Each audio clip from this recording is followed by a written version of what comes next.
sa daan. Scene 1.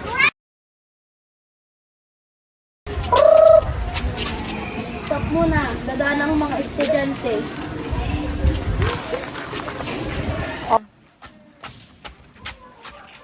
Okay. Dapat palagi tayo dadaan sa pedestrian lane para mas ligtas tayo. Okay.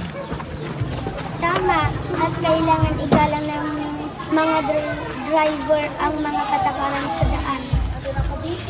Totoo, dahil ang bawat bata ay may karapatang maprotektahan kahit sa kalsada. Proteksyon laban sa karahasan. Scene 2.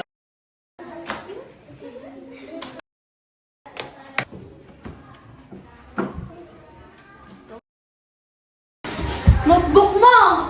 Bakit mo kinuha na hindi ka nagpapaalam? Wag mo akong sigawan! Hindi ko kinuha yan!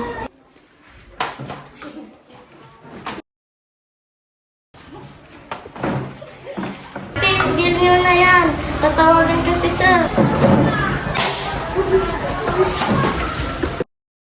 Tama na yan. Opo. Umupo kayo.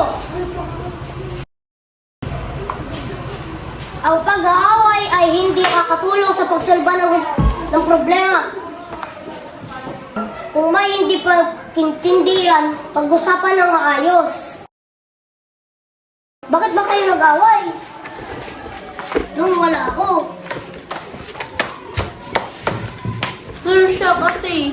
Hindi sagot ang away sa problema. Dapat natin igalang ang isa't isa. At lutasin ang mga problema ng mahinahon. Para walang bata masaktan at matakot. Ang